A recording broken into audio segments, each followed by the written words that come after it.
సిద్దిపేట జిల్లా దౌలతాబాద్ పట్టణ కేంద్రంలోని ఈ రోజు ఇంద్రమ ఇండ్ల భూమి పూజ కార్యక్రమం పడాల రాములు ఆధ్వర్యంలో పలు గ్రామాలలో తిరుమలపూర్ దీపాయంపల్లి గొడుగుపల్లి ఇందుప్రియాల్ పలు గ్రామాలలో పాల్గొనడం జరిగింది. చెరకు శ్రీనివాస్ రెడ్డి మాట్లాడుతూ తెలంగాణ రాష్ట్ర ప్రతిష్టాత్మకంగా చేపట్టిన ఇంద్రమ ఇండ్ల నిర్మాణం పేదలకు వరమని ఆయన మాట్లాడారు. ఇల్లు లేని పేదవారికి నిరుపేదలకు అందరికీ తెలంగాణ పథకాలు అందిస్తుంది. ఇండ్లు రాని వారు 2వ విడతలో దరఖాస్తు చేసుకోవాలని ఆయన మాట్లాడారు.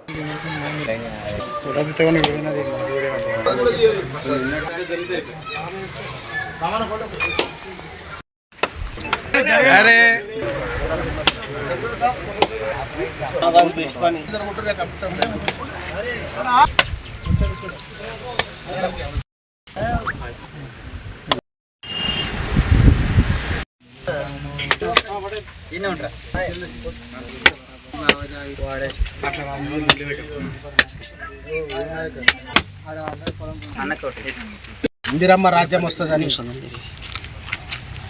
మనమందరం అనుకున్నాం, ప్రజలు కూడా అనుకున్నారు. మరి అదేవిధంగా ఇందిరమ్మ రాజ్యంలో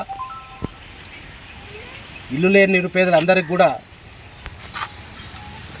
ఇల్లు నిర్మించి ఇవ్వాలని, ఇది ప్రజా ప్రభుత్వం, మన అందరి ప్రభుత్వం కాబట్టి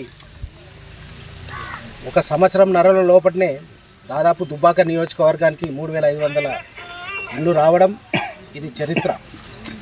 ఎందుకంటే గతంలో 15 సంవత్సరాల కింద 12 సంవత్సరాల కింద ఇల్లులు వచ్చినాయంటే మళ్ళా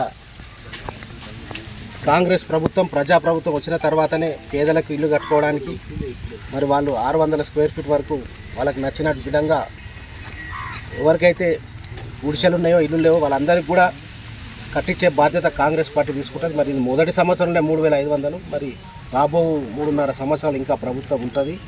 మరి 3.5 కాదు, ఇంకో 10 ఏళ్ళు కూడా ఈ ప్రభుత్వం ఉంటుంది. కాబట్టి ప్రజలందరూ కూడా ఇది మన ప్రభుత్వం, మనం అందరం కలిసి మరి ప్రతి ఒక్కరికి ఇల్లు నిర్మించుకోవాలి. మరి ఏదైనా సమస్యలు ఉంటే కూడా అందరికి వస్తాయి. మొదటి విడతనే అందరు రాలేదని బాధపడాల్సిన అవసరం లేదు. అందరికీ మరి ఈరోజు దౌలతాబాద్ మండలంలో మరి ఈరోజు ముగ్గు పోయడం జరుగుతూ ఉంది. ఖచ్చితంగా అందరికీ అందే విధంగా అసలు గుడిసెలు లేని ప్రతి ఒక్కరికి ఇల్లు నిర్మించే బాధ్యత కూడా కాంగ్రెస్ పార్టీ తీసుకుంటుంది. మరి రాబో రోజుల్లో కూడా స్థానిక సంస్థలు ఇక్కడ చాలా అభివృద్ధి కార్యక్రమాలు చేసుకోవాల్సిన అవసరం ఉంది. కాబట్టి ప్రజలందరూ కూడా ఆలోచించి విజ్ఞతతో ఓటేయండి. కాంగ్రెస్ ప్రభుత్వం ఉన్నది, కాంగ్రెస్ తరఫు నుంచి నిలబడ్డ నాయకుల్ని ఎన్నుకోవాల్సిన బాధ్యత కూడా మీ అందరిపైన ఉంటుంది. మరి కార్యకర్తలు కూడా మరి ఇల్లు నిర్మాణం మన ఇందిరమ్మ కమిటీ సభ్యులు కూడా మరి ఎవరైతే ఇల్లు నిర్మించుకుంటారో వాళ్ళకి ఏ సమస్య రాకుండా మీరు చూసుకోవాల్సిన బాధ్యత కూడా మీ పైన ఉంటుంది. ఖచ్చితంగా ప్రతి ఒక్కరికి పేదలకు ఇల్లు నిర్మించే బాధ్యత కాంగ్రెస్ పార్టీ